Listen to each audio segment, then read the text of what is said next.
prazer, meu nome é Cristiano, sou residente de otorrinolaringologia na UFRJ, R2. Vou apresentar um caso aqui clínico nosso, do ambulatório de sono da UFRJ, junto com a pneumologia. Inicialmente, identificações, tem um paciente APS, sexo masculino, 67 anos, pedreiro, natural e morador do Rio de Janeiro. A primeira consulta no ambulatório de pneumologia e do ambulatório de sono foi em abril de 2022. O paciente chegou para a gente com uma queixa de roncos, relato de roncos noturnos, aproximadamente 5 anos, e fadiga matinal diariamente. O paciente negava a apneia presenciada, ele negava sufocamento, engasgo noturno, sonolência diurna excessiva, obstrução nasal e cefaleia matinal. Ele relatava um ganho de peso de 6 e 7 quilos no último ano.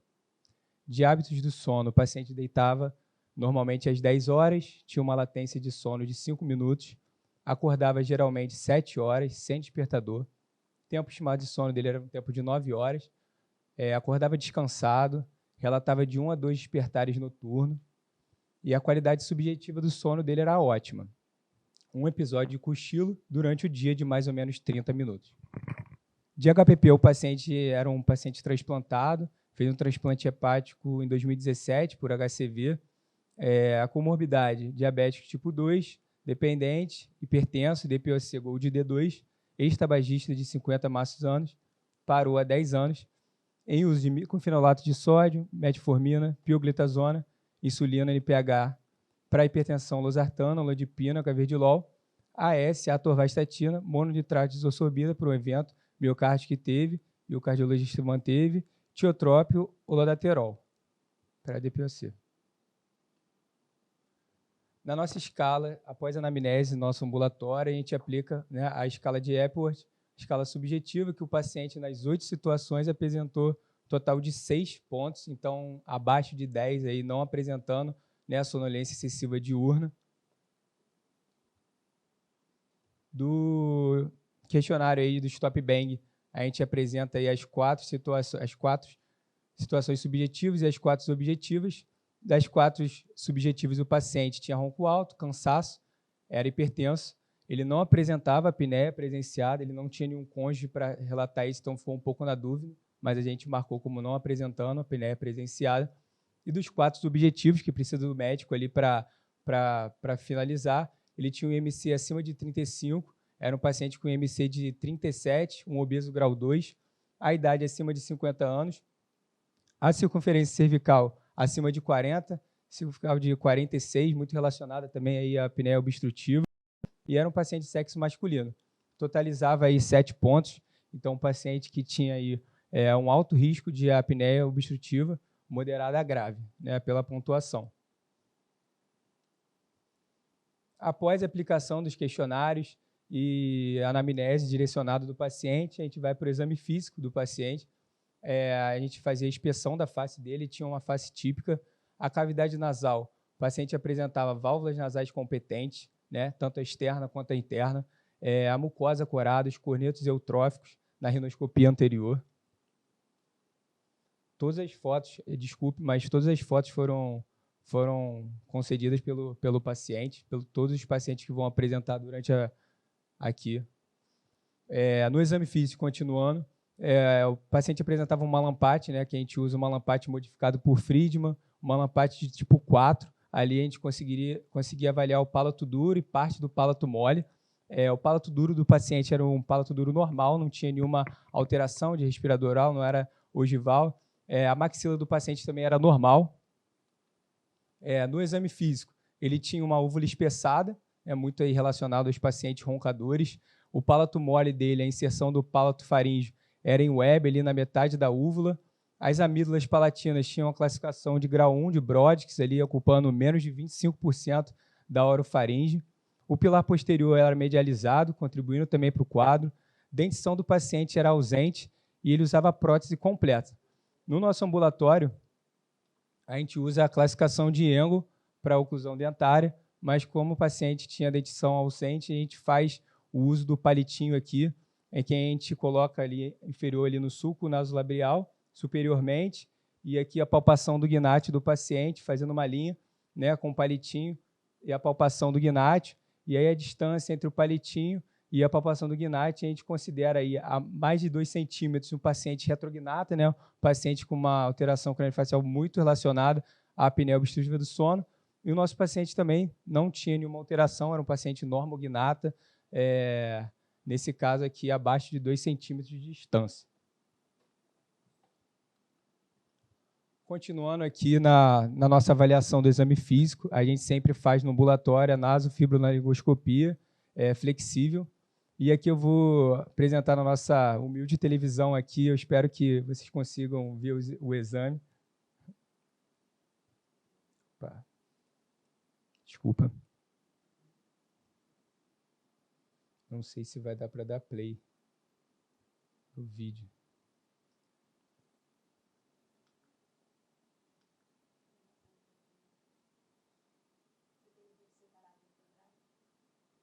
Não tenho.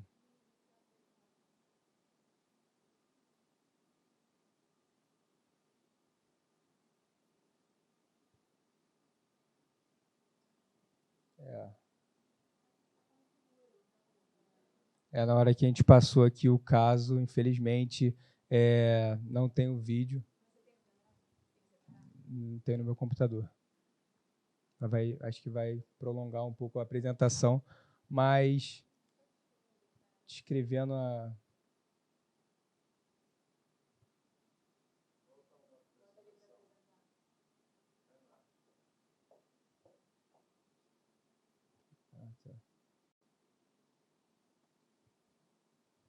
Na descrição do exame da nasofibro, a gente não tinha nenhum desvio de septo obstrutivo do paciente. O paciente tinha os cornetos tróficos na região do cavo, né, da rinofaringe dele, não tinha nenhuma vegetação adenoidiana, ele tinha, né, a velofaringe mobilizando. A gente conseguia ver um estreitamento, né, antero-posterior da região retropalatal, uma região ali mais associada, né, aos pacientes com apneia obstrutiva, né, de obstrução. Então, ele tinha um estreitamento antero-posterior, a gente conseguia visualizar aquela úvula espessa. Na região retrolingual, o paciente tinha um estreitamento também antero-posterior da região retrolingual, ele tinha uma ocupação de mais de 50% de tonsila lingual, então ele classificado como um grau 3, a epiglode dele era posteriorizada pelo esse aumento de tonsila lingual, então a gente, no exame, né, da nasofibro, via um septo centrado, nenhuma justificativa de uma cirurgia nasal, tinha um estreitamento anteroposterior retropalatal e um estreitamento anteroposterior retrolingual também.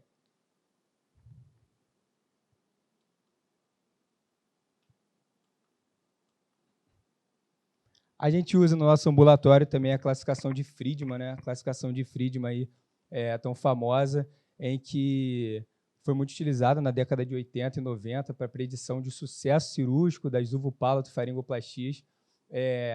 A divisão, né, de 1 a 4, ali, com o paciente tendo 80% de sucesso da cirurgia, em que tem um malampate bom e uma tonsila boa, uma tonsila grande, né? Classe 2, aí, o sucesso já cai para menos de 40%, né, que a gente pode ter ou um malampate bom com uma amígdala ruim, ou uma malampate ruim com uma amígdala boa para a cirurgia. O malampate 3 era a classificação do nosso paciente, né, ele tinha um malampate ali ruim, né, de 3, e uma tonsila palatina ruim também pequena. Então, o paciente ficou fora de quesito cirúrgico, e o estágio 4 de Friedman é o paciente com qualquer tipo de malampate ou qualquer tonsila palatina, em que o IMC seja acima de 40 ou tem alterações, né, craniofaciais expressivas. A gente sabe que hoje essa escala foi já modificada, tanto por Friedman quanto por outros estudos que fizeram, como o estudo da Unifesp, que dividiu ela. A cirurgia também se atualizou muito, inclusive da Unifesp, é uma outra cirurgia, mas a gente ainda usa muito a classificação, nosso ambulatório a gente usa, e foi utilizado para esse paciente classificado como um Friedman 3.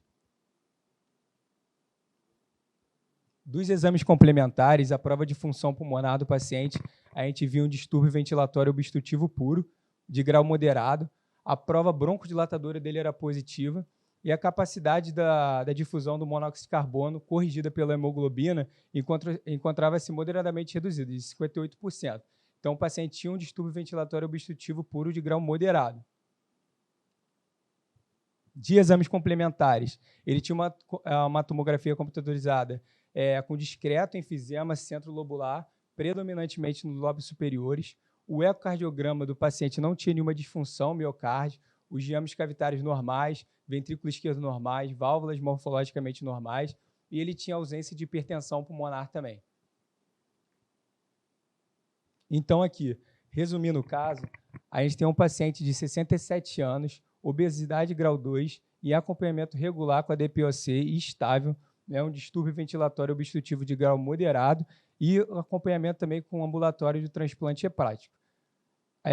Ele tinha também uma hipertensão, a diabetes, né, insulina dependente, chega para a gente com uma queixa de ronco, com alto risco, né, para apneia obstrutiva do sono moderada a grave, né, o stop bang do paciente de 7 pontos e sem sonolência excessiva diurna, né, a escala de Epworth dele pontuando ali abaixo de 10, 6 pontos.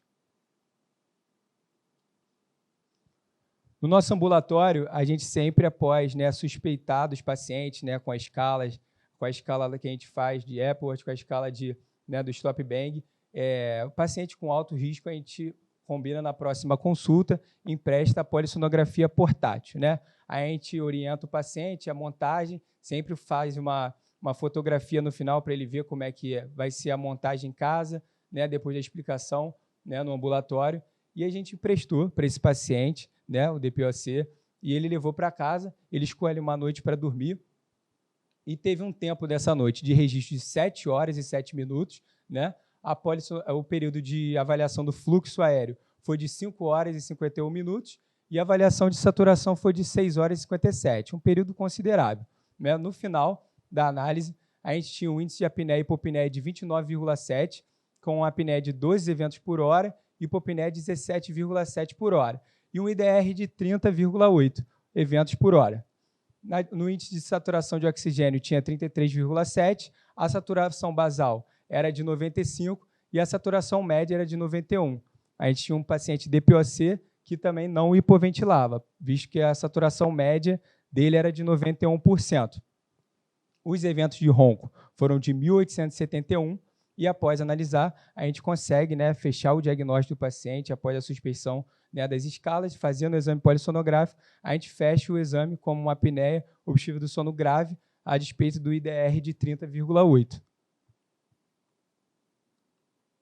Aqui é o exame, né, da polissonografia, a gente utiliza na nossa polissonografia portátil de 5 canais, onde que o primeiro aqui a gente vai ver, né, o fluxo aéreo, o segundo a monitorização dos roncos, aqui o esforço, né, respiratório, tira do tórax do paciente, o pulso e aqui a saturação. Nesse exame aqui a gente vê algumas apneias seguidas ali do esforço respiratório e algumas de saturações, né, que totalizavam aqueles 29,7 e 30,7 eventos do IDR. Após o diagnóstico, na próxima consulta do nosso paciente, a gente empresta, né, o aparelho de titulação automática, o APAP, né, com a máscara nasal. Novamente, ali a gente explica para o paciente como ele vai utilizar o aparelho, né, a gente tira uma foto no final. Ele levou esse aparelho aí, o AutoCPAP ResMed, ele com a máscara nasal, né, com a programação expandida ali. E o paciente, após uma semana, a gente sempre deixa com o paciente uma semana o aparelho, ele relatava subjetivamente uma boa adaptação, com cessação dos roncos e uma melhora da qualidade do sono. No relatório, a gente vê ali um uso acima de 4 horas que a gente espera dos pacientes, né, de 85%, então, uma porcentagem boa. A pressão no percentil 95 de 13, né, a fuga no percentil 95 de 33,6, uma fuga alta, porém, nosso objetivo ali sendo alcançado, né, o paciente que tinha um IH de 29,7, né, chegou após o uso com 1,3 eventos por hora. Então, a gente atinge o nosso objetivo no paciente em questão.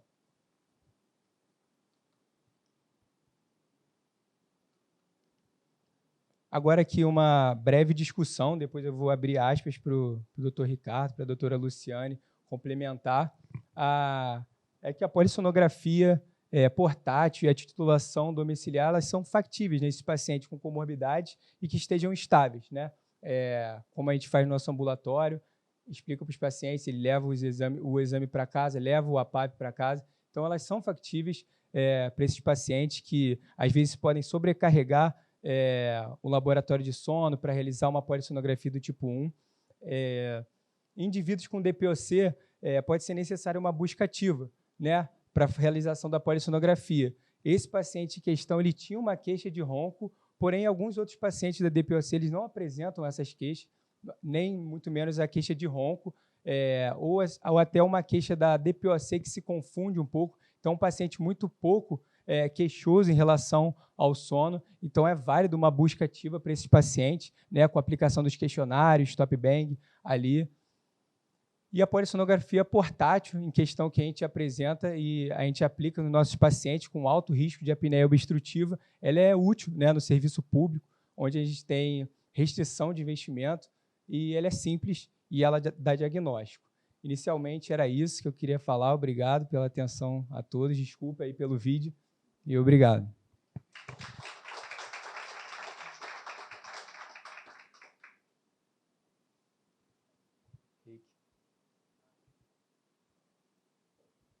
Vou convidar agora o Dr. Ricardo para seguir.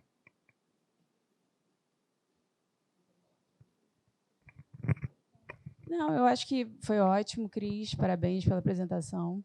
Eu acho que a ideia desse caso clínico era essa mesmo, da gente apresentar um paciente que a gente acaba recebendo do ambulatório de pneumo, a gente tem sido direcionada para o ambulatório de otorrino, sono, né, para a gente investigar e fazer polissonografia nesses pacientes, e muitas vezes até os residentes falam, poxa, Lu, estou com um paciente lá do DPOC e não tem nada de sono, não tem nenhuma queixa, e muitos têm algum grau de apneia moderada a grave. E, então, é interessante, além dessa pontuação, dessa colocação do Cris em relação ao uso da polissonografia portátil, né, que muitas vezes a gente fica tentando fazer o tipo 1, e a gente sabe da dificuldade, mesmo no particular, de você ter a disponibilidade da polissonografia tipo 1, e a gente sabe que o paciente que tiver, mesmo pela Academia Americana, o paciente com comorbidades já não é o paciente ideal para fazer a polissonografia tipo 1. Mas, na vida real, quase todo paciente apneico ele vai ter alguma comorbidade. Então, se você tiver uma comorbidade compensada, se o paciente não tiver descompensado, eu acho que, e ele com alto grau, né, de suspeição, eu acho que vale a pena a gente investir numa polissonografia portátil, ainda mais numa situação de serviço público, enfim, com as nossas restrições. Enfim, eu acho que era essa a ideia da apresentação do caso. Agora, o doutor Ricardo Duarte vai falar um pouquinho sobre o overlap da DPOC com a apneia do sono. Eu só queria comentar um pouquinho em relação ao caso, que eu acho que é interessante, em relação às comorbidades. Você veja que esse paciente era um paciente transplantado, teoricamente imunossuprimido, era hipertenso, era diabético, com uma questionável cardiopatia isquêmica. E, assim, é possível manejar esses pacientes de forma absolutamente ambulatorial, seja para diagnóstico, seja para titulação. Quando a gente começou a fazer exame, existiu uma certa dúvida se esses doentes muito graves do ponto de vista pulmonar poderiam ser submetidos à polissonografia domiciliar, e o que a gente viu é que sim. Ou seja, a gente já faz exame em pacientes com asma grave, em uso de imunobiológico, paciente com hipertensão de artéria pulmonar, paciente DPOC. Então, acho que o X da questão não é a presença de comorbidade, que é aquilo que a Luciane falou. Todos os doentes apneicos vão ter comorbidade. O que é importante é a comorbidade ela estar estável. Isso é que faz, acho que, a grande diferença. E um outro dado que é interessante também, isso aí é até um problema nosso do hospital, você veja que é um doente com DPOC moderado, Gold D, ou seja, um indivíduo que exacerba, é um indivíduo que muito sintomático, e mesmo assim, esse indivíduo levou de 2017 até 2022 para ser encaminhado para o ambulatório de pneumo. ou seja, ele entra pelo hospital, pelo ambulatório de gastro, por conta de uma hepatite C, depois ele é transplantado, faz um risco cirúrgico e, em momento algum, esse indivíduo é encaminhado para o pneumologista. A partir do momento que ele foi encaminhado para o pneumologista, por conta dessa busca ativa, é que a gente acabou fazendo esse diagnóstico de apneia obstrutiva do sono. Porque, se vocês derem uma olhada, esse paciente ele não se queixava praticamente de quase nada relacionado a sintoma relacionado ao sono. Ele tem um ronco, ele diz que a qualidade de sono dele é boa, é ótima, inclusive, ele não se queixava, não é um indivíduo sonolento, e muitas das vezes, aquilo que o Cristiano comentou também, esses doentes, às vezes, eles não consideram, eles não valorizam os sintomas relacionados ao sono, porque eles já são muito sintomáticos por conta da doença pulmonar. E, às vezes, você, se não procurar de forma ativa, você não consegue diagnosticar esses pacientes. Tá? Era só um comentário, não sei se alguém quer mais comentar sobre o caso ou fazer alguma observação. É muito interessante esse caso, principalmente porque ele vem de um serviço público. E a gente sabe que o serviço público tem alguma dificuldade em dar um encaminhamento para o tratamento. Então, a minha curiosidade é saber que, após esses 7 dias de titulação, que ele teve até a sensação de melhora, o que foi feito no sentido de proporcionar um tratamento contínuo? Uma outra coisa que eu gostaria de lembrar é que hoje a busca de fenótipos da apneia do sono, principalmente em relação ao tratamento, quer dizer, a gente saiu da medicina baseada em evidências e está caminhando para a medicina individualizada. Então, me parece que o fenótipo desse doente, que é o mais importante em relação ao tratamento com uma boa adesão, no caso dele, está ausente, que é a sonolência excessiva. Quer dizer, esse é um marcador que o doente poderá ter uma má adesão a longo prazo. E a gente sabe que os primeiros 7 dias é o que são importantes. No caso dele, ele teve até uma adesão aceitável de 85%, né, por mais de 4 horas. Obrigado.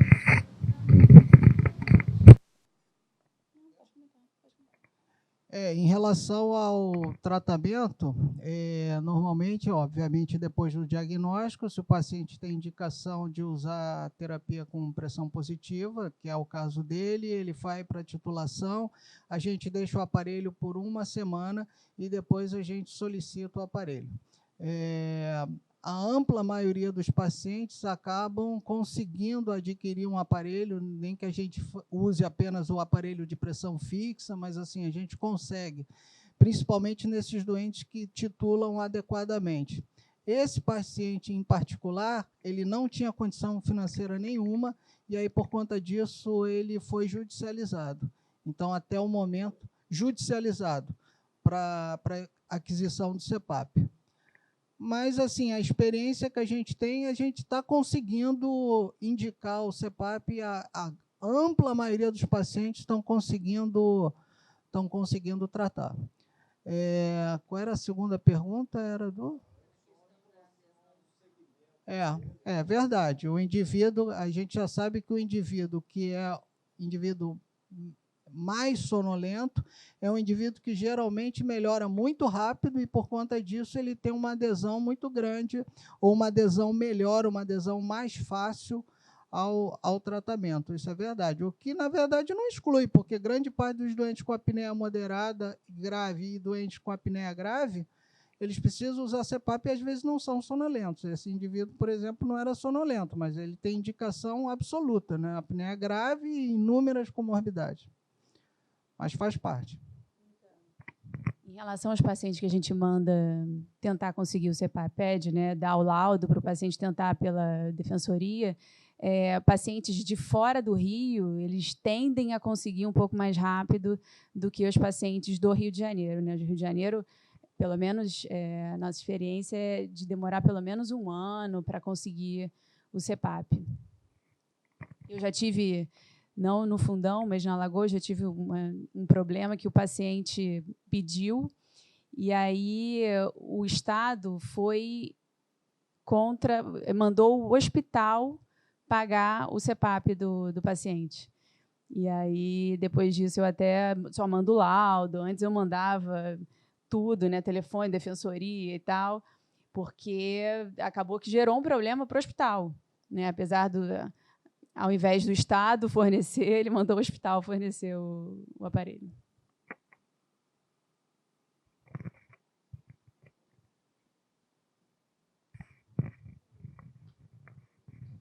Parabéns, Cristiano, pela apresentação. Tinha 2 comentários. Um que nem todo paciente que fala para você espontaneamente que tem sonolência pontua alto na escala de Epworth. A gente tende a usar o Epworth como o único marcador absoluto de sonolência. Epworth abaixo de 10 então não é sonolento. Epworth acima ele é sonolento. E nem sempre o paciente corresponde subjetivamente à escala de Epworth, né? Existem outras escalas de sonolência, né? Epworth é a mais conhecida. E existem escalas também para avaliar fadiga, por exemplo, o índice de severidade de fadiga, que muitos pacientes, às vezes até mulheres do que homens, têm esse fenótipo, falam muito mais em se sentir fadigadas ou alterações de humor do que sonolência. E quando a gente efetivamente trata, esse paciente que pontuou baixo no Epworth, mas que falou que era muito fadigado, vem para você e fala que está mais disposto, está se sentindo melhor. Então, índices de qualidade de vida melhoram, independente, às vezes, da sonolência. Então, isso é uma coisa que a gente não deve considerar a escala de Epworth como um indicador absoluto, o valor de 10 de corte, você é sonolento, você não é sonolento. A gente tem que ter um pouco mais de flexibilidade para caracterizar isso. Outra pergunta que eu queria fazer, uma pergunta técnica, que eu vi que você colocou ali que uma polissonografia tipo 3, onde você relatou o IAH, né, e depois o IDR. Pelos consensos, a gente na polissonografia tipo 3 deve chamar esse IAH, não de IAH, mas de ER, talvez, o índice de evento respiratório, porque a gente não está contando o tempo de sono, e o IAH formalmente exige que você tenha um tempo de sono. Então, na polissonografia tipo 3, a gente deveria formalmente chamar de IER. E eu não entendi o IDR, porque assim, a gente não tem como marcar HERA numa polissonografia tipo 3. Então, você não tem como ter um IDR diferente de um IER ou de um IAH, né? Como é que vocês interpretaram esse IDR maior do que o IAH? Não sei como é que é isso. A semântica eu concordo com você. Na verdade, o ideal seria colocar índice respiratório ou índice de eventos respiratórios. Agora, uma coisa é a marcação na polissonografia do tipo 1, em que você tem o IAH mais o índice de HERA. O índice de HERA ele não é medido pela polissono do tipo 3. Então, o aparelho infere, através da limitação de fluxo, algo que possa corresponder, infere. Não é absolutamente correto. E, por conta disso, é verdade, você não deve usar o termo IDR e usar o termo IR. E ele, geralmente, é sempre maior do que o IH, porque ele vai contar a limitação de fluxo que, às vezes, existe nos doentes. Então, geralmente, o IR, ele talvez seja mais próximo do verdadeiro IAH que esse indivíduo possa ter se ele tivesse realizado uma polissono do tipo 1 e não uma polissono do tipo 3. Ok? Não, a gente não marca HERA. Sim. Pela limitação de fluxo.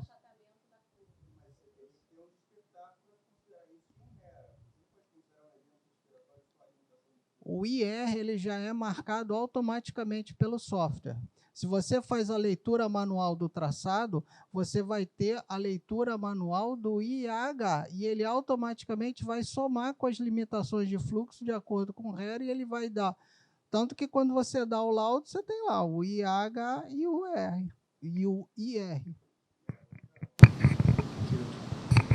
Já que a gente está definindo as coisas, eu acho que a gente tem que colocar muito claro que o tipo 3 é uma poligrafia, não uma polissonografia. E a outra coisa é que o resultado é por tempo de registro, não é por tempo de sono. Eu estou falando isso só para as pessoas que não estão muito habituadas, né? Então, você geralmente tem um valor subdimensionado, né? Porque a gente não sabe qual é o tempo real de sono. Então, nesse aspecto, isso tem que ficar claro. Às vezes, a gente confunde até um valor muito próximo de 20, por exemplo, e considera isso moderado, e aí vai fazer uma abordagem terapêutica, quando, na realidade, esse doente pode ter 40, porque se ele dormiu metade do tempo de registro, esse valor é muito mais significativo. E aí eu tenho uma tendência de olhar muito para a parte de oximetria dele. Não que a oximetria seja um valor isolado, definitivo, para se dar um diagnóstico. Mas quando a gente tem uma poligrafia com a oximetria, olhar a oximetria até o valor mínimo, ele tem, como era no passado, às vezes uma polissonografia tinha um índice de 15, 20, mas tinha uma saturação mínima abaixo de 73, era considerado grave. Então, a gente, hoje, esses índices todos, isoladamente, estão perdendo um pouco a definição do que é a doença, né? Então, está havendo uma mudança muito interessante também no diagnóstico e também no tratamento. Mas não sei se você se lembra, o IDO desse doente era 33 por hora. Provavelmente esse doente está muito mais para o grave do que para o moderado. Apesar de moderado, a gente considera só o IH. Tem dois motivos pelos quais os doentes subestimam o IH quando realizado pela poligrafia. Um deles é que você não mede o tempo total de sono, mas mede o tempo total de gravação. E o segundo é que você não consegue pontuar as hipopneias que não são associadas à dessaturação, ou seja, aquela hipopneia que não cursa com dessaturação, você não consegue marcar no polígrafo, ao invés de você marcar no polissonígrafo. Então, isso dá uma certa discrepância. Agora, eu também acho que se a gente botar esse paciente no laudo como moderado, acho que dá uma ideia de muito menos gravidade do que ele 29 de IH, 30 de IR, IDO de, acho que era 33, se não me engano, e o tempo, ele fica 46 minutos, não é? 46% abaixo de 90, ou seja, é um doente que é também uma característica do doente DPOC, né? Um doente que geralmente ele tem uma saturação mais baixa.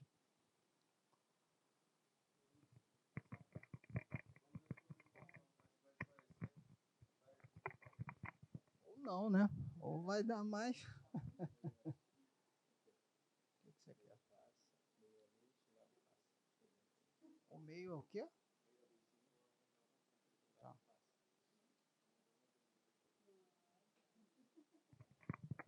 Bem, boa noite a todos. Meu nome é Ricardo Duarte, trabalho na UFRJ, trabalho também na Sleep Lab. Muito obrigado, Fernando, pelo convite para a gente ter esse caso nosso lá do serviço de sono, juntamente com o otorrino. Bem, esse o tema que me coube é bem relacionado ao caso clínico, né, que a gente apresentou, que é a associação de apneia obstrutiva do sono com DPOC, que é chamada de overlap. Em relação à introdução desse tema, a gente tem que falar, obviamente, da definição e da estratificação dessas duas doenças, né? A apneia obstrutiva do sono, como todos nós já conhecemos, é uma doença que cursa com fechamento cíclico da via aérea superior. Isso acontece durante o sono Isso causa hipoxemia intermitente e fragmentação do sono. Tanto o diagnóstico quanto a estratificação da gravidade são através da polissonografia, isso de forma convencional, que se utiliza o IAH maior do que 5 com sintomas relacionados, ou um IAH maior que 15, independentemente da presença de sintomas.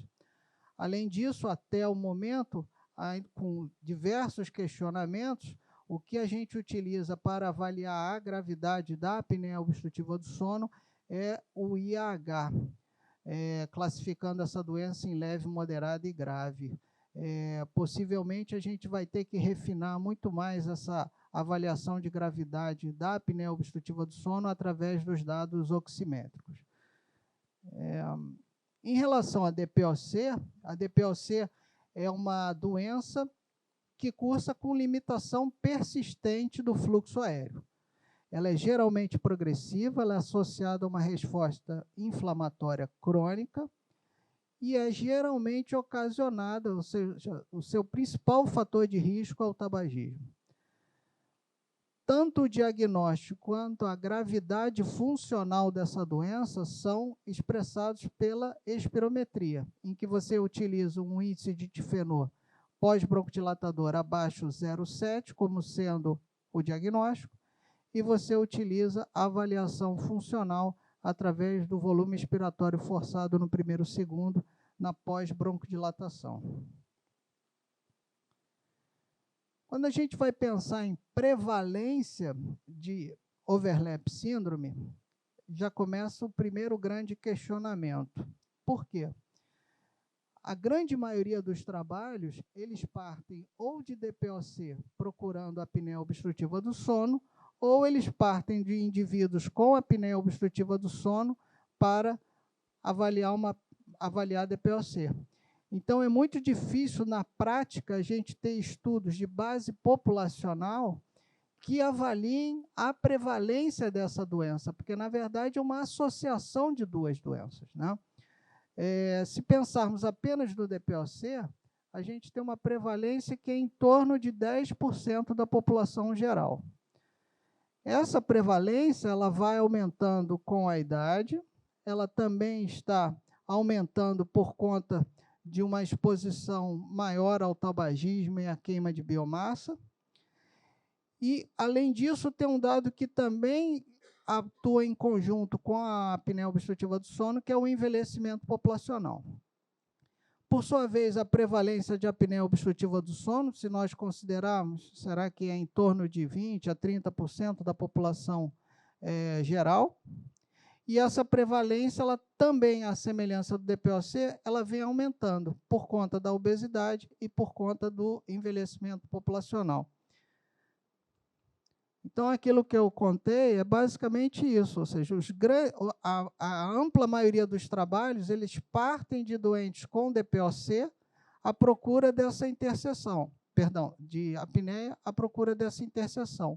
Ou, o contrário, pacientes com DPOC procurando essa interseção, quando, na verdade, a prevalência dessa doença deveria ser a partir de base populacional, ou seja, indivíduos ao acaso, ou pelo menos agrupados na forma de cluster, à procura da associação dessas duas doenças. Obviamente, se você tem uma interseção aqui, isso é matemático, a prevalência aqui tem que ser menor do que aqui e tem que ser menor do que aqui. Eu peguei alguns estudos, ou seja, estudos que avaliam a prevalência de overlap a partir de pacientes com apneia obstrutiva do sono. Então, ou seja, os indivíduos já tinham diagnóstico de apneia obstrutiva do sono e foi pesquisado a presença ou ausência de DPOC. Com isso, a prevalência ela varia amplamente, porque vai desde 7% até aproximadamente 55%. Por que existe essa grande prevalência? Porque os métodos de diagnóstico eles diferem entre os diversos estudos. Isso faz com que a prevalência dessa doença possa ser muito diferente. O mesmo acontece o contrário, que até é mais comum, que vocês veem que tem mais estudos, ou seja, partindo de pacientes com DPOC, a procura de apneia obstrutiva do sono. Aí a prevalência ela vai desde aproximadamente 3% e pode atingir até 65%. Novamente, ou seja, uma discrepância muito grande. Então, você vê que nos dois casos a gente parte de doentes com uma doença à procura de uma outra doença, e não são estudos, como eu falei anteriormente, de base populacional. Esse estudo é um estudo interessante, foi publicado em 2016, que ele fez uma estratégia interessante. Ele quis avaliar qual era a prevalência de overlap síndrome em pacientes com diagnóstico já de DPOC, então ele partiria já em pacientes com diagnóstico firmado de DPOC, mas os doentes não tinham necessariamente sinais ou sintomas basicamente de apneia obstrutiva do sono. Ou seja, iremos pesquisar uma doença a despeito da presença dos sintomas. E ele achou que a prevalência é de 58% de overlap síndrome em pacientes com DPOC. E que isso provavelmente esteja muito relacionado ao índice de massa corpórea. A gente vai comentar isso posteriormente. Tanto que ele recomenda um exame objetivo de sono em pacientes com DPOC que estejam com sobrepeso ou que sejam obesos, que é o caso, por exemplo, do nosso caso clínico, né? Um paciente pouco sintomático, mas é um paciente obeso. Em relação ao quadro clínico, é importante a gente falar um pouquinho do DPOC, porque o DPOC, por si só, ele também cursa com alguns sintomas noturnos e com alteração de sono. Isso é razoavelmente frequente, ou seja, um DPOC isolado a despeito da presença de apneia obstrutiva do sono. Mais de 75% dos pacientes com DPOC, eles apresentam algum sintoma noturno. Além disso, sabe-se que esses sintomas noturnos da DPOC, que seriam a dispneia, a tosse, os sibilos, eles estão associados a despertares frequentes, a fragmentação do sono, e isso contribui para a ocorrência, às vezes, de sonolência diurna excessiva, independente da presença de apneia obstrutiva do sono. Além disso, outro dado que é importante é que aproximadamente metade dos pacientes que têm diagnóstico de DPOC e que têm uma saturação diurna normal, eles cursam com dissaturação à noite, uma dissaturação, às vezes, até significativa, independente da presença de apneia obstrutiva do sono. É claro que, se o indivíduo, além disso, apresenta apneia obstrutiva do sono, todos esses achados acabam se potencializando. Então, o indivíduo vai ter dissaturação mais profunda, ele pode ter hipoxemia diurna e hipercapnia, vai ter um menor tempo total de sono, menor eficiência de sono, e por conta de um sono mais fragmentado, geralmente vai ser mais frequente a presença de sonolência diurna excessiva. Por que isso acontece? Como a gente comentou, o DPOC, por si só, ele já tem efeitos diretos no sono, basicamente com diminuição da qualidade de sono e de saturação. Isso acontece só pelo DPOC. Além disso, a gente sabe que o DPOC ele pode estar associado com a apneia obstrutiva do sono, e aí vem um dado que é interessante, porque parece que existem alguns fenótipos, ou basicamente algumas características do paciente, que podem promover a apneia obstrutiva do sono, enquanto que outras características parecem ser protetoras no que diz respeito ao desenvolvimento da apneia obstrutiva do sono. Quais seriam os fatores que promovem uma possível apneia obstrutiva do sono? O rostral fluid, que é o deslocamento de fluido dos membros inferiores, principalmente para o pescoço, principalmente naqueles indivíduos mais sedentários. O tabagismo, porque o tabagismo ele inflama a via aérea superior. e algumas medicações, notadamente o corticoide, por retenção de líquido e aumento do peso corporal e principalmente obesidade central. Em contrapartida, o DPOC por si só, ele tem fatores que a gente considera como sendo protetores. Dentre eles, principalmente, o índice de massa corpórea baixo, ou seja, parece que os indivíduos que são notadamente de fenótipo enfisematoso, isso, de certa forma, é protetor para o desenvolvimento de apneia obstrutiva do sono, enquanto que os indivíduos bronquíticos, que, por sua vez, têm um índice de massa corpórea maior, isso tende normalmente a ser um fator que agrava a apneia obstrutiva do sono. Além disso, quais seriam os outros fatores protetores? Diminuição do sono REM, porque a gente sabe que o sono REM está diretamente associado a um maior número de eventos obstrutivos, e algumas medicações que o paciente pode usar, por exemplo, teofilina, que poderia ter um certo fator protetor. Porém, sem sombra de dúvida, o que parece ser fundamental é o índice de massa corpórea. Tanto que naquele trabalho lá atrás, que os indivíduos não tinham sintomas, o que foi determinante foi o índice de massa corpórea. A gente já comentou alguma coisa sobre isso, né? Ou seja, se a gente pegar os indivíduos com overlap síndrome, eles têm diversas características clínicas e relacionadas ao sono que vão ter importância no prognóstico, ou seja, são indivíduos mais obesos, são indivíduos com mais comorbidades, são indivíduos geralmente mais sonolentos, com redução da qualidade de vida.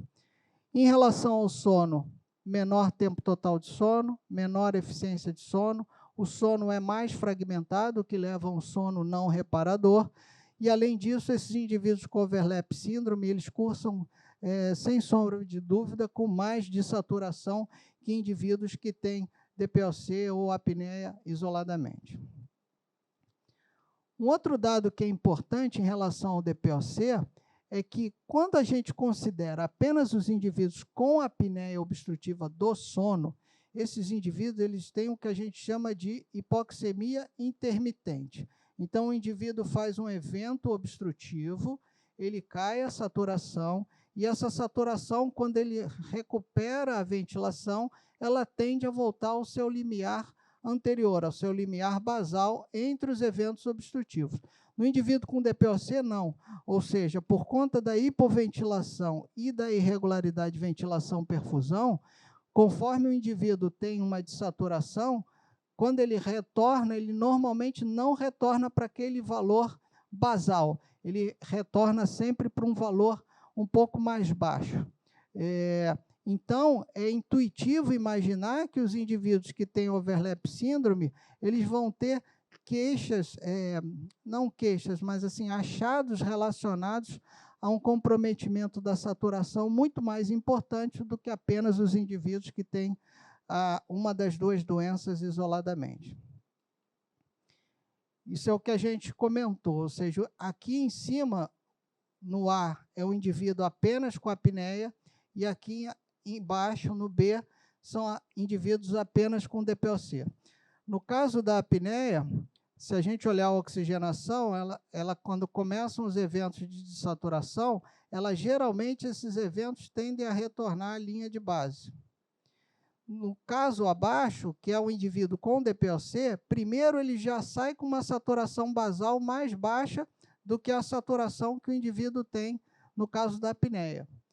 E, além disso, conforme vão ocorrendo os eventos de dessaturação, grande parte desses eventos não retornam à linha basal, então o indivíduo fica constantemente com níveis oximétricos mais baixos. Então, quais são as principais consequências clínicas dessa doença? Ou seja, são indivíduos mais sonolentos, com comorbidades metabólicas e cardiovasculares que vão impactar na mortalidade. Por que isso acontece? Porque as duas doenças, elas cursam com doença cardiovascular.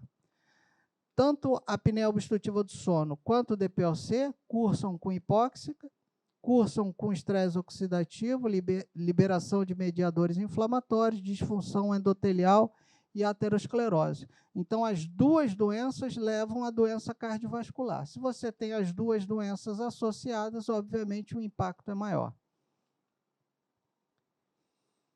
Esse também é um trabalho interessante, que existia antigamente uma ideia que os indivíduos com DPOC que fossem funcionalmente mais graves seriam indivíduos que teriam mais apneia obstrutiva do sono. Na verdade, é o contrário. Ou seja, indivíduos que são funcionalmente mais graves têm menos apneia obstrutiva do sono. Esse trabalho foi com o volume expiratório forçado no primeiro e segundo e pela classificação de Gold. Por que isso acontece, na verdade? Porque, muito provavelmente, os indivíduos mais graves são os indivíduos mais catabólicos e, consequentemente, são aqueles indivíduos com índice de massa corpórea menor. Então, provavelmente, esses indivíduos muito graves são indivíduos que, de certa forma, estão protegidos da apneia obstrutiva do sono.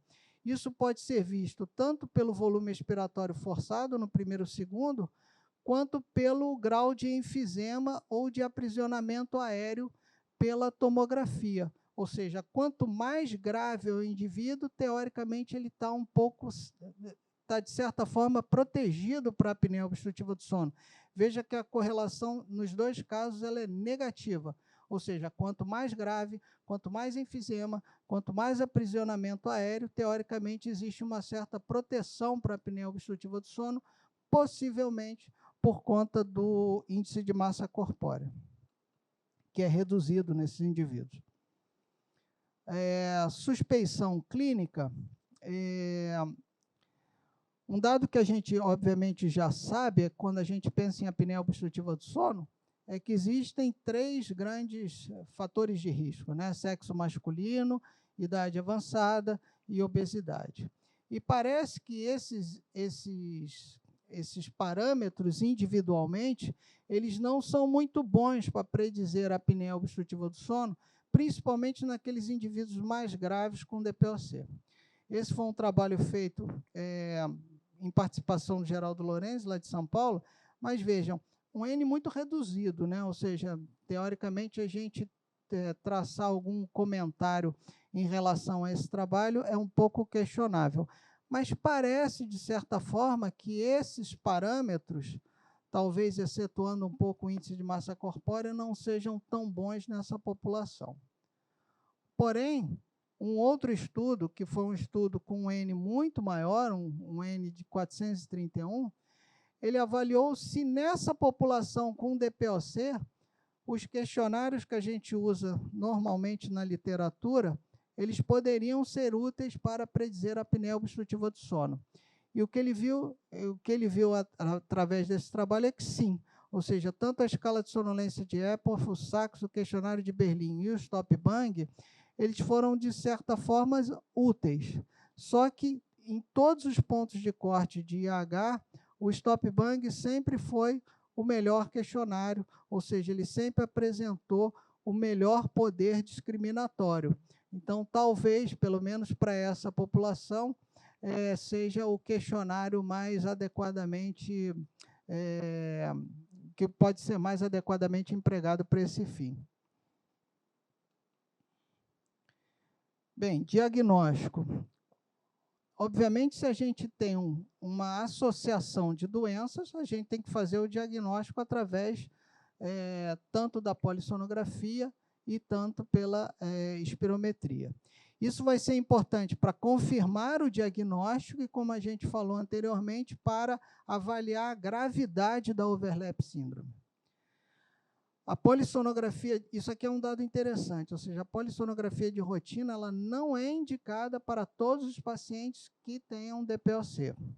Quais são esses indivíduos? Ou seja, que a gente deve solicitar a polissonografia? Quando o indivíduo tem uma alta suspeita clínica de apneia obstrutiva do sono, como foi o caso clínico, indivíduos que têm presença de cor pulmonar e policitemia, e indivíduos que têm hipertensão pulmonar a despeito de não serem funcionalmente muito graves, ou seja, indivíduo que a apesar de ter um DPOC que é razoavelmente leve do ponto de vista funcional, já apresenta hipertensão pulmonar. Então, esse indivíduo é um indivíduo que a gente tem que fazer polissonografia, porque ele pode ter apneia do sono associada. E a poligrafia é possível fazer nesses indivíduos com DPOC à procura de overlap síndrome? Esse talvez seja um dos primeiros trabalhos, ele é publicado na Sleep Medicine, foi um trabalho feito pela Unifesp em 2012, que ele avaliou 67 pacientes, mas que vários pacientes foram excluídos por perda de canais, e acabou se ficando com apenas 26 pacientes. Qual é a conclusão do trabalho? É que a polissonografia tem uma correlação muito boa com a poligrafia, apesar de que a poligrafia perdia mais exames, ou seja, alguns exames de qualidade ruim. Mas, novamente, é de se questionar o fato de um trabalho com apenas 26 pacientes. Além disso, ele também teve uma perda muito grande na polissonografia, que também não é algo tão comum da gente encontrar no nosso dia a dia. Basicamente relacionado ao canal da oximetria. E esse já é um trabalho mais recente, foi publicado em 2019, que ele avaliou um polígrafo do tipo 3 e comparou e validou em relação à polissonografia em pacientes com DPOC à procura de apneia do sono. E ele verificou uma correlação bastante razoável, com R de quase 0,8 e já com N um pouquinho maior. Então, a princípio, parece que a poligrafia pode ser utilizada nesses pacientes, é aquilo que a gente comentou. Acho que o X da questão é que sejam doentes estáveis, ou seja, doente com comorbidade descompensada, doente em uso de oxigênio suplementar noturno, nem pensar. Ou seja, obviamente, é para aqueles doentes até que tenham DPOC, mas que sejam estáveis. Tratamento da doença, para finalizar. Como é uma associação de doenças, o tratamento tem que ser optimizado, tanto para o DPOC quanto para a apneia obstrutiva do sono. Existem diversos objetivos da terapia. Uma delas é melhoria da fragmentação do sono, da qualidade do sono, melhoria da sonolência diurna, melhoria da qualidade de vida. Aqui tem um dado que também é bem importante, porque nos pacientes com overlap síndrome, se você trata, você reduz a exacerbação da DPOC e, principalmente, você reduz a mortalidade, como a gente vai comentar posteriormente. Um outro dado que é fundamental é que esses indivíduos com overlap síndrome, você tem que corrigir a hipoxemia e a hipercapnia que esses doentes apresentam, porque isso, se não for corrigido, aumenta as complicações cardiovasculares e, consequentemente, aumenta a mortalidade. O CPAP, ele é a terapia com pressão positiva mais comumente utilizada nesses pacientes com overlap síndrome, sendo que o BiPAP ele pode ser recomendado em algumas circunstâncias, em algumas situações. Naqueles indivíduos que precisam de altos níveis de PAP e naqueles indivíduos que hipoventilam, seja pelo próprio DPOC ou por uma obesidade associada. Se o indivíduo hipoventila, talvez a utilização de um BiPAP possa ser interessante, porque esse gradiente de pressão ele vai aumentar o volume alveolar. Uma regrinha que é bastante interessante é se o indivíduo tem overlap síndrome, mas o que predomina é a apneia obstrutiva do sono, a grande maioria dos indivíduos podem ficar com CPAP. Se no caso da overlap síndrome, o que predomina é o DPOC, com a hipoventilação e com hipoxemia noturna importante, talvez o BiPAP seja uma opção mais apropriada e mais adequada. Então, é interessante a gente ter noção do que, teoricamente, seja mais grave para o doente, ou seja, o que seja mais importante do ponto de vista clínico, se é tratar a apneia ou se tratar o DPOC. Além disso, a gente tem que ter em mente que alguns pacientes com overlap síndrome precisam de suplementação de oxigênio, seja essa suplementação tanto com o CPAP ou com o BiPAP, quando esses aparelhos de pressão positiva não corrigem completamente a oxigenação do paciente. Aqui é um trabalho interessante que ele mostra o seguinte, ele queria avaliar a sobrevida em 7 anos, é um trabalho amplo, e o que se verifica, como era de se esperar, é que indivíduos que não têm nem DPOC, nem apneia grave, obviamente, têm a melhor sobrevida. Porém, se ele estratifica, os indivíduos com apenas apneia grave, eles já passam a ter um prognóstico pior. Se o indivíduo, por sua vez, tem apenas DPOC, o prognóstico é ainda pior. E, obviamente, como era de se imaginar, os indivíduos que têm overlap síndrome têm a sobrevida mais baixa. Então, se a gente imaginar indivíduos controles que não têm nem apneia nem DPOC, a sobrevida em 7 anos é em torno de 93%. Os indivíduos que têm overlap síndrome, a sobrevida é em torno de 50%, ou seja, cai praticamente pela metade. Porém, se os indivíduos com overlap síndrome tratam com o CPAP, eles passam a ter uma sobrevida praticamente idêntica a se eles não tivessem overlap síndrome. Aqui, essa curva vermelha, que é o pior prognóstico, tanto de sobrevida quanto de sobrevida livre de exacerbação, são os indivíduos que têm overlap síndrome, mas estão sem o CPAP. Ou seja, indicando que esses pacientes têm maior mortalidade, mas se você trata adequadamente com o CPAP, a sobrevida dos doentes melhora. E como todos nós sabemos, a sobrevida melhora se o indivíduo efetivamente usa o CPAP. Né? Se nós compararmos de 0 a 2 horas, 2 a 4 horas, 4 a 6 horas e de 6 a 8 horas de uso do CPAP em pacientes com overlap síndrome, o indivíduo que usa menos, como era de se esperar, tem menor sobrevida. Então, de conclusão, o que nós temos é o seguinte, a overlap síndrome é uma associação de 2 doenças frequentes. Então, essa, obviamente, por mais que a prevalência seja menor do que das duas isoladamente, vai ser uma prevalência também considerável. Essa associação, ela piora a qualidade de vida, piora a qualidade do sono e, principalmente, impacta decisivamente na mortalidade. O tratamento, ele se baseia, obviamente, no tratamento máximo, tanto do DPOC quanto da apneia obstrutiva do sono, sendo que o CPAP é utilizado na ampla maioria dos casos. Porque já vimos, através daquele trabalho lá anterior, de 2010, que há redução de mortalidade. Nos casos em que o indivíduo tem hipoventilação ou necessidade de uma pressão positiva mais elevada, pode ser indicado o uso do BiPAP. Ok? Era basicamente isso. Obrigado pela atenção.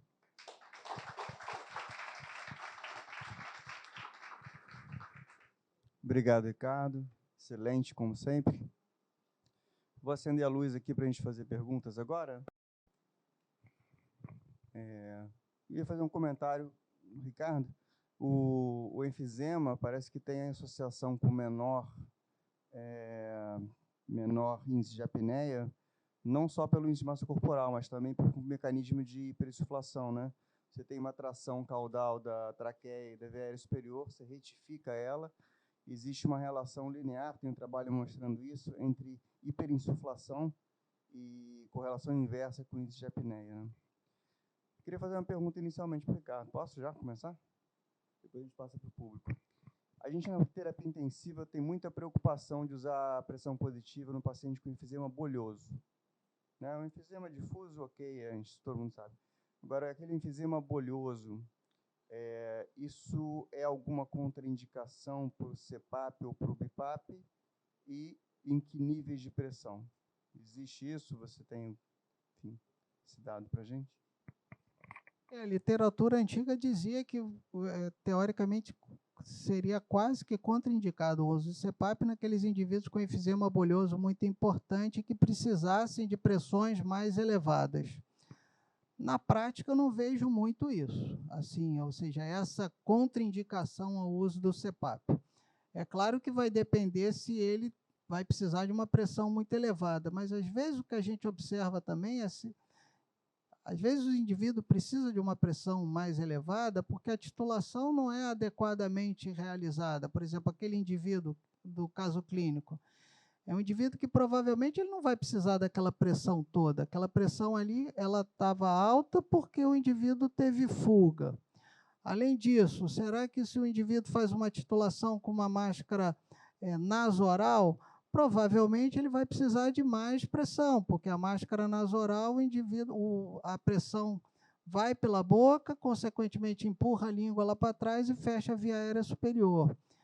Além disso, a máscara nasoral tem mais vazamento. Então, assim, às vezes o indivíduo não precisa daquela pressão toda, e é razoavelmente comum o indivíduo, às vezes, na titulação, a gente baixar um pouco a pressão, que ele efetivamente é considerada como uma pressão adequada. Na prática, eu não vejo muito essa situação mais, tanto que hoje em dia, na literatura que eu pesquisei, ou seja, não vejo mais isso como uma contraindicação ao uso do CPAP, o fato do enfisema bolhoso em relação ao uso de BIPAP. Eu acho que é mais pelo fato da hipoventilação. Acho que esse que é o X da questão. Não tem um nível considerado seguro de pressão ou não, né? E parte do bom senso também. Perguntas da plateia? Flávio Magalhães, ilustre presença hoje. Em relação à pergunta do Fernando, hoje a preocupação maior é quando o paciente tem um histórico de pneumotórax, independente de ser enfisema bolhoso ou não. Eu acho que sempre deve se perguntar ao paciente, quando você vai iniciar um CPAP, se ele já teve algum pneumotórax, mesmo por uma blebe. Então, nesses casos, eu acho que talvez esteja indicado um BIPAP. Eu, como Ricardo, a gente tem uma experiência grande de tratar esses doentes com pressão positiva. E eu confesso que, no início, o doente com DPOC com bolha, eu colocava num BIPAP, mas já há muito tempo que eu tenho colocado eles com CPAP, como o Ricardo falou, tendo muito cuidado com a máscara que você vai usar e com os níveis de pressão. O que o Ricardo falou da máscara nasoral, e a gente viu isso até durante a titulação, os doentes com máscara nasoral necessitam uma pressão maior e basicamente por fuga, né? Porque os aparelhos são semi-inteligentes, ele não identifica porque o doente está fazendo a apneia, e aí ele vai aumentando a pressão e, por consequência, aumenta o vazamento. Lá as técnicas têm uma recomendação de sempre começar a titular com a máscara oral. Porém, quando elas veem que não é possível manter uma máscara nasal, e tem que avançar para uma máscara nasoral, esses doentes têm que ficar em decúbito lateral. E a gente recomenda, inclusive, para o tratamento, que esses doentes adotem, até por uma forma qualquer que eles vão poder desenvolver, nunca, ou preferencialmente quase nunca, ficar em decúbito dorsal, exatamente pelo problema da língua.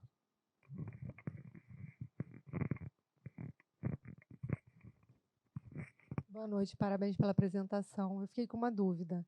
Eu reparei, no caso, que o paciente ficou quase metade da noite com uma saturação abaixo de 90%. Vocês optaram pela titulação domiciliar, né? Fizeram o aparelho automático por uma semana e avaliaram o relatório. Nesse caso, a gente não tem nenhuma garantia em relação à saturação. Vocês recomendam, num caso como esse, ou vocês acham que não é necessário, de repente, uma avaliação com o Biologix, com um aparelho para garantia da saturação, ou vocês acham que isso não vai ter nenhum impacto? Uma coisa é o que a gente tem no nosso dia a dia, o que a gente é possível de fazer. esse doente, talvez, se a gente pudesse ter condições ideais, seria um doente que você fazer uma polissonografia no laboratório e uma titulação no laboratório seria o ideal, obviamente. Mas essa é a situação que a gente não tem. Essa situação, a gente lá no hospital está cada vez mais difícil a gente conseguir polissonografia, titulação laboratorial, então quase que impossível. Então foi o que a gente fez. Você tem razão no sentido, a gente quando usa a pressão positiva, a gente vai corrigir os eventos obstrutivos, e aí a gente não vai ter certeza absoluta que ele vai ter a correção completa dos eventos oximétricos, vamos dizer assim. Uma possibilidade que você tem é fazer titulação com um sensor de oximetria, né? Como a gente não dispõe isso lá no hospital, não sei qual seria a solução, porque a gente também não tem Biologix lá e não trabalha com ele. Mas, assim, se fosse no privado, a gente teria que fazer uma titulação laboratorial e com sensor de oximetria, porque aí a gente veria se o indivíduo vai corrigir completamente os eventos obstrutivos, respiratórios, e os eventos oximétricos.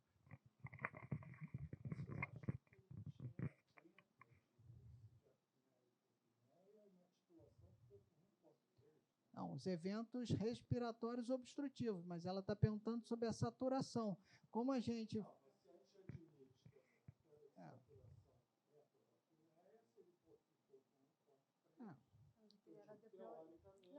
Teoricamente, mas não, o indivíduo, então, como ele tem DPOC ele também, tem DPOC, ele pode ter um grau de saturação que não seja corrigido completamente pela correção dos eventos respiratórios. É diferente de um doente que só tem apneia obstrutiva do sono. Teoricamente, pelo exposto, ele não tinha uma síndrome de hipoventilação. Então, em tese, né? Também bateu ali no 91, exatamente, né? Exatamente. Mas, assim, é possível, porque como esse caso o paciente tem DPOC, você pode, ao usar um CPAP, por exemplo, você corrige os eventos obstrutivos, mas você não corrige a hipoventilação totalmente que esse doente possa apresentar por conta do DPOC ou da irregularidade de ventilação-perfusão. Boa noite. Parabéns à equipe pela apresentação do caso. Eu sou a Maíra, eu sou otorrino e médica do sono do serviço da Unirio. A minha dúvida é em relação ao paciente com apneia leve e DPOC. Se a gente tem um paciente com apneia leve que não tem DPOC, geralmente a gente considera outros tratamentos alternativos em relação ao CPAP. Então, um aparelho intraoral, uma terapia miofuncional. Se o paciente tem apneia leve e DPOC Gold 1, eu ainda tenho que preferir o CPAP? Ou a gente poderia também considerar essas outras terapias para ele? O DPOC faz com que eu precise sempre recomendar o CPAP? Não. Aquilo que eu comentei na aula é o seguinte, você sempre vai imaginar o que está incomodando mais o paciente. Se o paciente tem mais sintoma de apneia, ou se ele tem apneia mais grave, a gente recomenda mais a pressão positiva. Se o paciente tem mais DPOC, a gente recomenda, e no caso, se a gente pensar numa overlap síndrome, a gente vai usar mais o BiPAP. O grande problema é o que você comentou, às vezes o doente tem DPOC, ele faz uma polissonografia, ele tem uma apneia leve. Aí a dúvida é, iremos acompanhar o paciente, vai fazer tratamento comportamental de emagrecimento, se ele for obeso, a gente pode indicar para um dispositivo intraoral, ou seja, partiria diretamente para uma pressão positiva se esse indivíduo tivesse absolutamente apneia leve. O tratamento da apneia leve é controverso, né? Porque, assim, da apneia moderada para frente, a gente tem quase que certeza absoluta que se o indivíduo tem comorbidade, ele precisa da pressão positiva. O tratamento da apneia leve é duvidoso, é questionável, né? Tanto que isso é um conflito na literatura. Cada vez mais está se tentando tratar esses indivíduos com pressão positiva se eles têm muita comorbidade.